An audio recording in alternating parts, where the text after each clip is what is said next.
My stepfather showed me his new truck, and I knew he belongs in prison. My stepfather Doug married my mom 18 months after my dad died. Hit and run on Route 49, driver never found. Dad was walking back from his night shift at the warehouse when someone struck him and kept driving. Police found him the next morning in the ditch. No witnesses, no cameras on that stretch of road, no evidence except some paint transfer they said was from a black truck. Mom was destroyed. Couldn't eat, couldn't sleep, just sat in Dad's chair staring at nothing. Then Doug appeared. Started coming to our grief support group even though he said he'd lost his brother years ago. Always had the right things to say. Always brought Mom her favorite coffee. 6 months later, they were dating. A year later, married. I wasn't happy about it, but Mom smiled again, so I kept my mouth shut. Doug moved into our house, took over Dad's den, even started wearing Dad's watch that Mom gave him. Said it made him feel connected to the man who'd raised such a wonderful family. Everyone thought Doug was this amazing guy.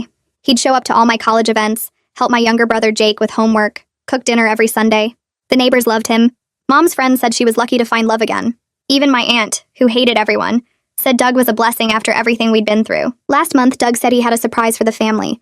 Let us all outside with this big grin on his face. There in our driveway was a black truck. Just bought her, he said, running his hand along the hood. Been saving up since before your mom and I even met. Had her in storage at my buddy's place upstate, but finally got the registration sorted out. Mom clapped and said it was beautiful. Jake asked if he could learn to drive in it, but I stood there staring at the right front bumper. There was a dent, not huge, but noticeable. The kind of dent you'd get from hitting something solid. And the paint around it was newer than the rest, like someone had done a rushed touch-up job. When did you buy this? I asked. Doug laughed. Oh, about 3 years ago. Got a great deal from this guy who was moving overseas. Been fixing her up little by little. 3 years ago, a year before Dad died, I felt sick but didn't say anything. That night I couldn't sleep. Kept thinking about that dent, that paint job, the timeline. The next morning, while everyone was at work, I went to the garage. Doug had boxes of paperwork in there from when he moved in. I found the folder labeled truck and opened it. The original bill of sale was dated 3 years ago, just like he said. But there was another receipt behind it. Body shop work, dated 2 weeks after Dad died. Paint job and dent repair on the front right panel. My hands were shaking. I kept looking. Found his old insurance papers. He'd filed a claim for minor damage from hitting a deer the same week Dad died. Same week, same damage location, same black truck the police described. I took pictures of everything and left. Didn't know what to do. Couldn't go to the police without more proof. Couldn't tell Mom without destroying her. So I waited. The next Sunday, Doug was making his big family dinner like always. Pot roast, Dad's favorite ironically. I asked if I could borrow his truck to pick up dessert from the bakery across town. He threw me the keys without thinking. Busy playing perfect husband. I didn't go to the bakery. I drove straight to my friend Luis, who works at the collision center. Asked him to look at the front bumper, told him it was for an insurance thing. Luis got under there with his light and called me over. See this? He said, pointing at some scratches under the new paint. These are old impact marks. Something hit here hard, and whoever fixed it didn't do a proper job, just covered it up. Then he showed me something that made me stop breathing. Caught in the undercarriage, wedged deep where nobody would look, was a piece of fabric. Navy blue with reflective stripes.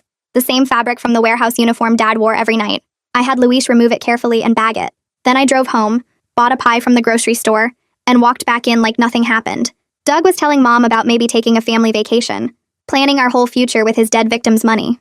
I waited until the next day when Doug was at work. Called the detective who'd handled Dad's case and said I had new information. Gave him everything. The receipts, the insurance claim, the fabric Luis found. The detective said it was enough to reopen the case. They arrested Doug at his office 3 days later. Mom didn't believe it at first. Said I was making things up because I couldn't accept her moving on. Then they matched the fabric DNA to Dad. He'd been driving drunk, hit Dad, and spent 2 years planning how to get close to our family to make sure we never suspected. I sit in my car outside the police station 3 days after Doug's arrest. My phone lights up again. Another voicemail from Mom. I don't listen. There are 11 now, all from the last 6 hours. The phone buzzes in my hand and I almost drop it. Detective Dylan's name on the screen. I answer and he tells me they officially charged Doug with vehicular manslaughter and evidence tampering. I need to come in tomorrow morning at 9 to give my formal statement. My hands start shaking so bad I have to put the phone on speaker and set it on the dashboard. Dylan asks if I'm okay, and I say yes, even though I'm not. He says this is the right thing, that I did the right thing. I hang up and stare at the police station doors. Once I walk in there tomorrow and make this official, there's no going back. Mom will never forgive me. Jake might hate me forever. Our family is about to be destroyed in public, and it's because I couldn't let it go. Someone pounds on my apartment door at 10 that night. I'm not expecting anyone. I look through the peephole and see Mom standing there with Jake behind her. Her eyes are red and swollen. I open the door and she pushes past me into the apartment. Jake follows, looking at the floor. Mom spins around and points her finger at my face. She demands I call the police right now and tell them I made a mistake about the evidence. I step back and she moves closer. She says Doug is being framed, that the fabric could have gotten there any number of ways, that mechanics work on trucks all the time and who knows what gets stuck in the undercarriage. I try to explain about the body shop receipts, but she cuts me off.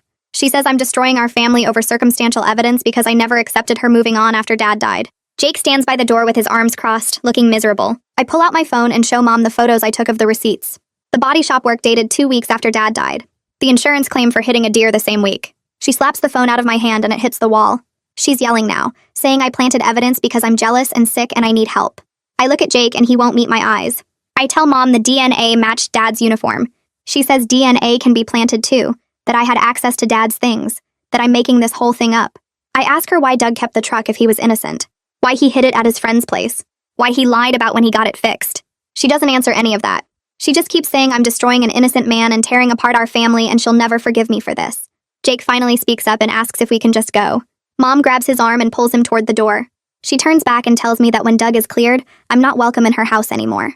The door slams and I'm alone with my phone on the floor, screen cracked. I meet Detective Dylan and Prosecutor Nadine Barton at the station the next morning. Nadine is maybe 40, sharp eyes, dark suit, no nonsense. She shakes my hand and leads me to a conference room. I walk them through everything. Finding the truck paperwork in Doug's garage, the body shop receipt, the insurance claim, borrowing the truck and taking it to Luis.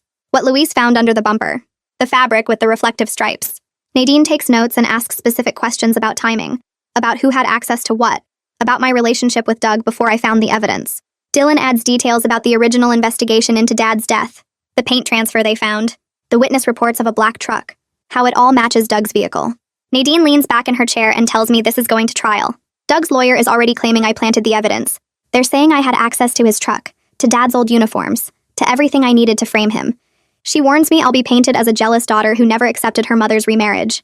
The defense will dig into every argument I had with Mom, every social media post where I complained about Doug, every time I was cold to him at family dinners. She asks if I'm prepared for my family to be torn apart in public. I say I don't have a choice.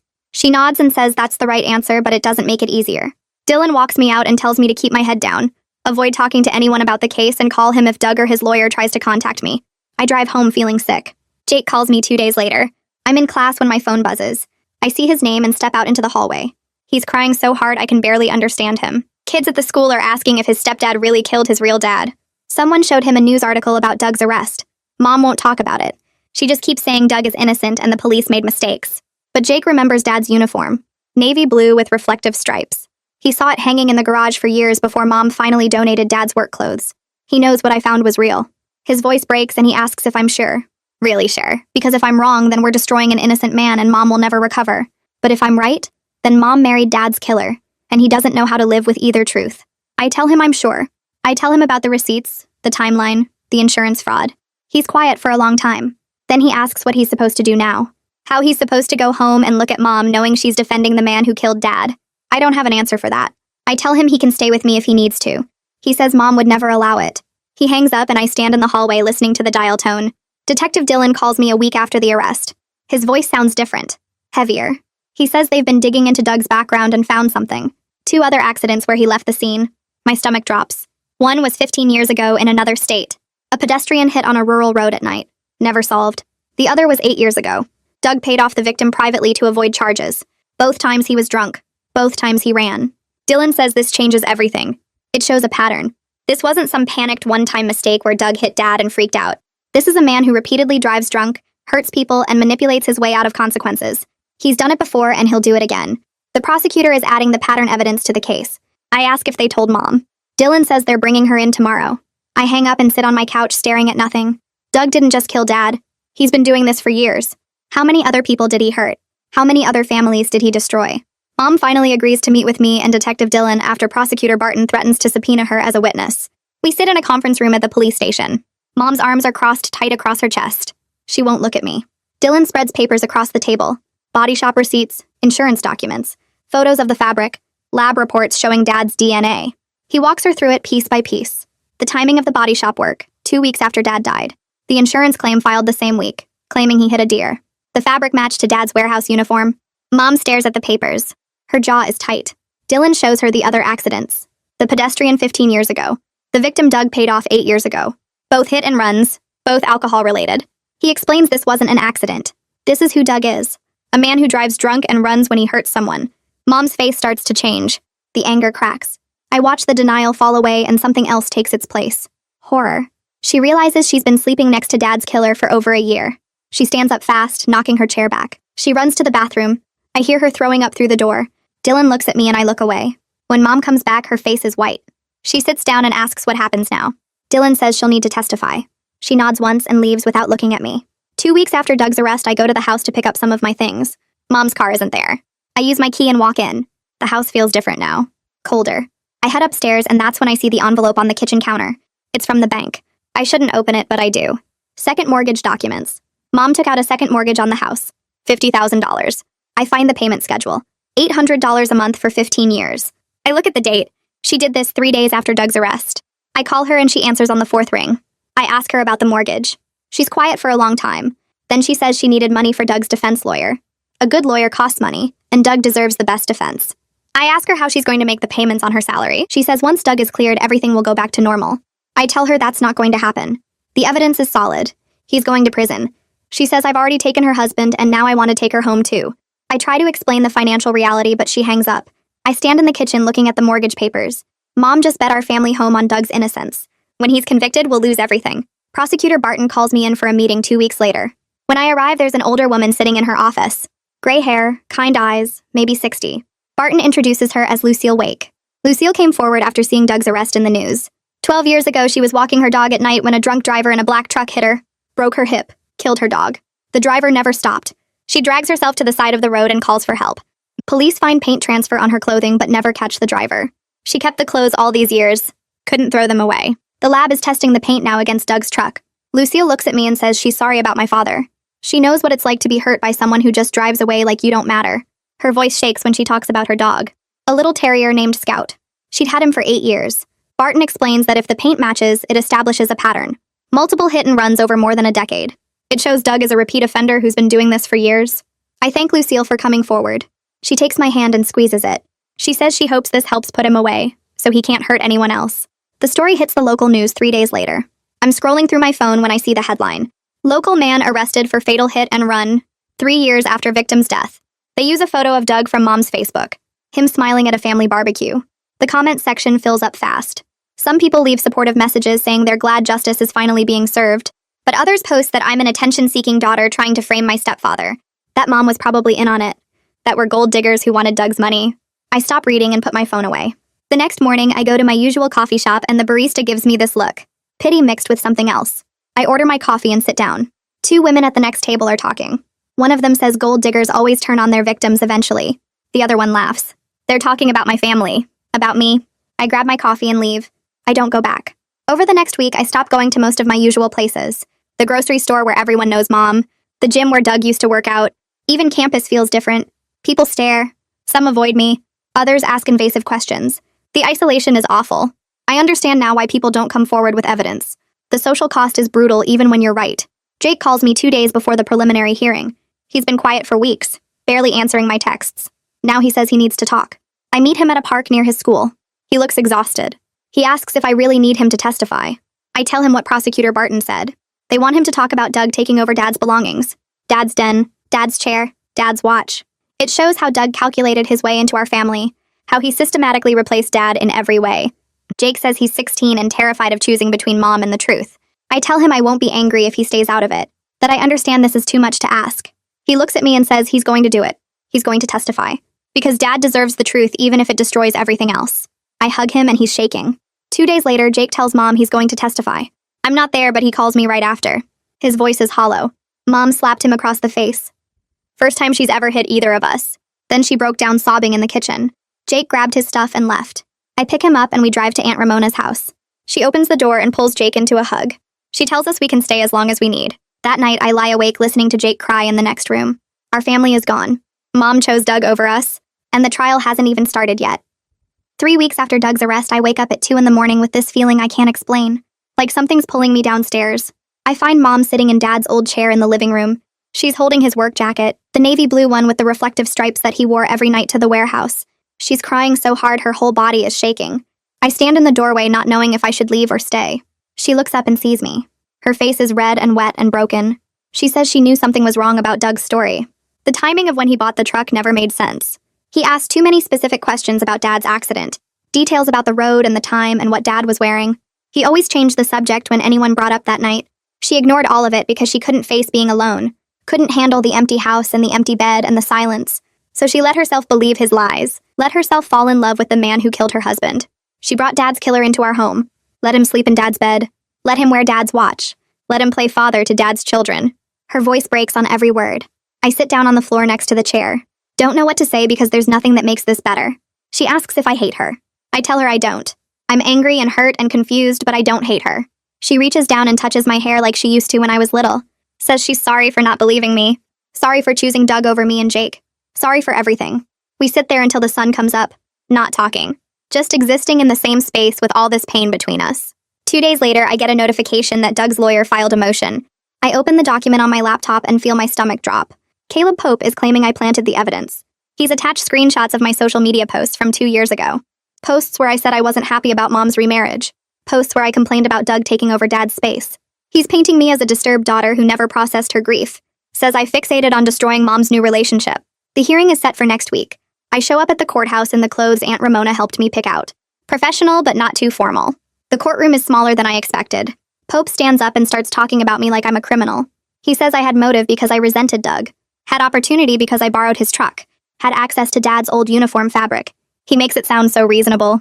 So logical. Like of course I would frame an innocent man. I watch the judge's face trying to read his expression. Prosecutor Barton stands up for her turn. She walks through the body shop receipts.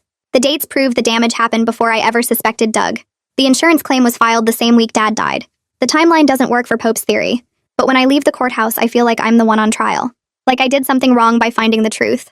That night at Aunt Ramona's house, everything breaks. I'm lying in bed and suddenly I can't breathe. My chest feels tight like someone's sitting on it. My heart is racing so fast I think I'm dying. I keep thinking Doug's going to be found not guilty. That I destroyed my family for nothing. Tore apart my mother and brother for no reason. The evidence will be thrown out and he'll walk free and everyone will know I was wrong.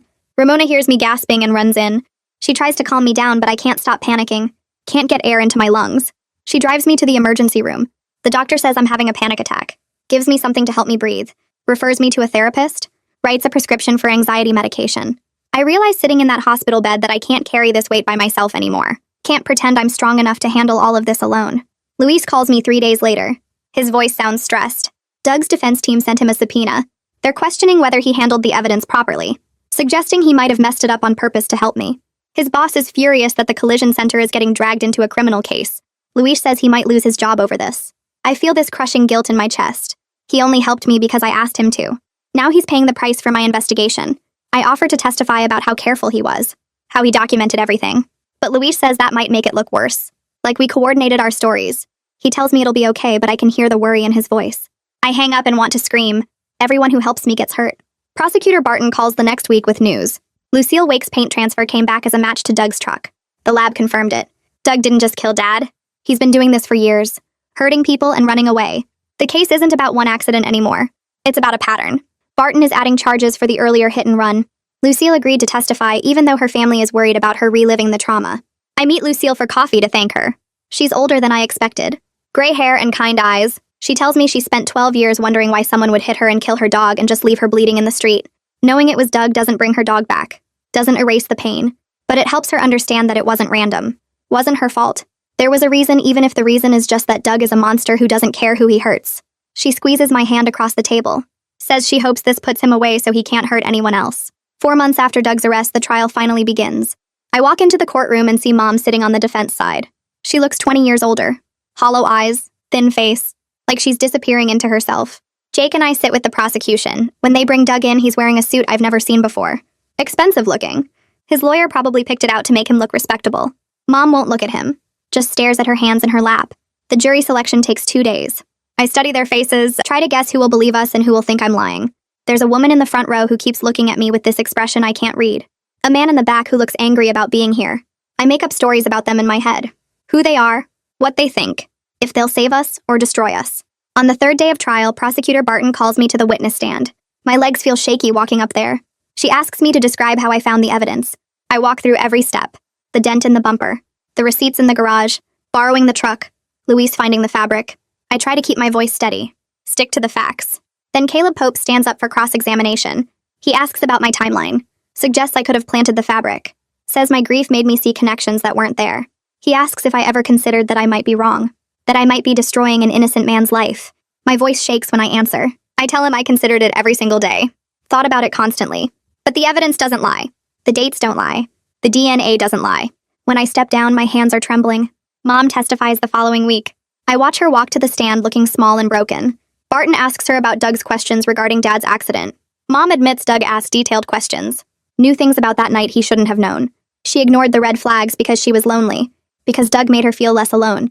Her voice breaks when Barton asks if she believes Doug killed her first husband. There's this long silence. The whole courtroom is holding its breath. Finally, Mom whispers yes. I see Doug's face crumple. See something break in his eyes. His lawyer jumps up objecting to the question. The judge sustains it, but the damage is done. The jury heard Mom's answer. The forensic specialist testifies next. Walks through the fabric evidence, the DNA results, the paint analysis. Everything is so technical and clinical. Like Dad was just a case number instead of a person. Then they show photos. Dad's body in the ditch. The impact injuries. The timeline of how long he suffered before he died. I can't look. Have to leave the courtroom because I'm going to be sick. Jake finds me in the bathroom afterward. We sit on the floor together. He says he wishes I never found the evidence. Says knowing is so much worse than wondering. I don't disagree. Doug takes the stand in his own defense, and I'm shocked by how human he seems. He cries talking about his drinking problem. Admits he was drunk that night. Says he hit someone but didn't know it was fatal. Claims he went to the grief group genuinely looking for forgiveness. Says he fell in love with Mom without planning to. His lawyer paints him as a broken man who made terrible mistakes. Not a calculated predator. I watch the jury's faces soften. See sympathy replace judgment. Then Barton stands up. She asks why he filed a false insurance claim. Why he kept the truck instead of destroying the evidence. Why he married into his victim's family. Doug doesn't have good answers. He stammers and contradicts himself. Every explanation just reveals more manipulation. More lies. More proof that he knew exactly what he was doing. The jury room door opens at 4:47 p.m. I've been sitting in the hallway with Jake for 6 hours, watching lawyers pace and checking my phone every 30 seconds, even though I know it won't make time move faster. The bailiff comes out first, then the judge's clerk, and everyone starts filing back into the courtroom. My legs shake walking back in. Doug sits at the defense table with his hands folded, staring at nothing. Mom is 3 rows behind him, and when I sit down on the prosecution side, I feel her eyes on the back of my head. The judge asks if the jury has reached a verdict. The foreman stands up, this older guy in a cardigan who reminded me of a substitute teacher the whole trial. He says they have. The clerk reads each charge out loud. Vehicular manslaughter, evidence tampering, insurance fraud, leaving the scene of an accident. After each one, the foreman says guilty. Guilty. Guilty. Guilty. Doug's shoulders slump forward. His lawyer puts a hand on his arm. The judge thanks the jury and sets sentencing for 3 weeks from now, but mentions the guidelines suggest 10 to 15 years. 12 years is what he'll probably get, the prosecutor told me earlier. Lucille Wake is crying 2 rows ahead of me, her daughter's arm around her shoulders. Jake grabs my hand so hard my fingers go numb. I should feel something. Relief, victory, justice. But I just feel hollow, like someone scooped out my insides and left the shell. Doug gets let out in handcuffs and he looks back at Mom.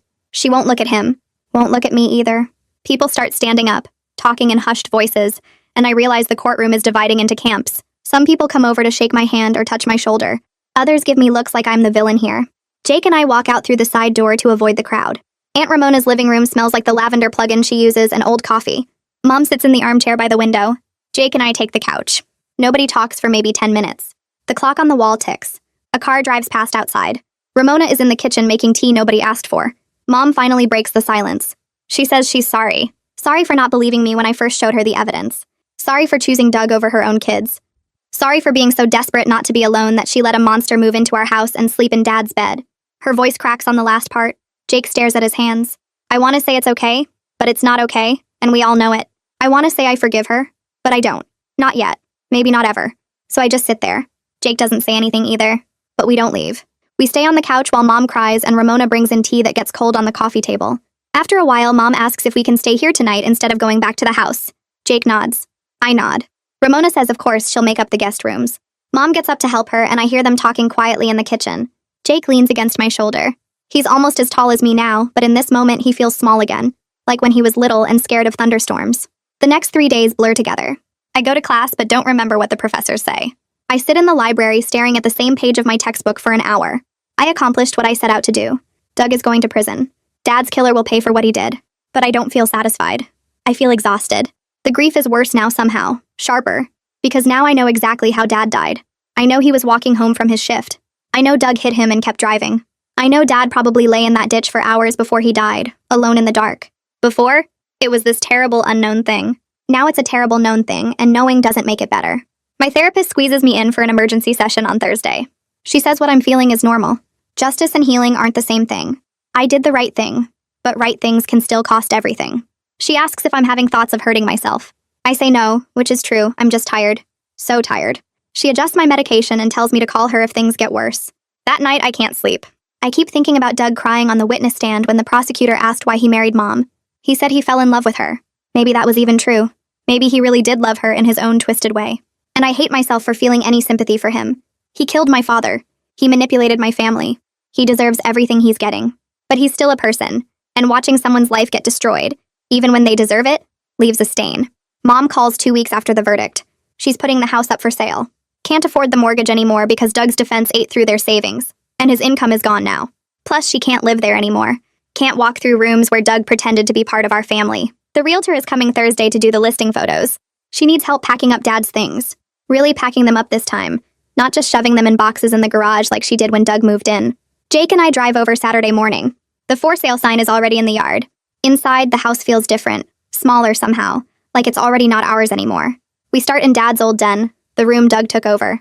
Mom pulls out boxes from the closet. Dad's work jackets, his tools, his collection of old westerns on DVD, things Mom hid away when Doug moved in because seeing them hurt too much.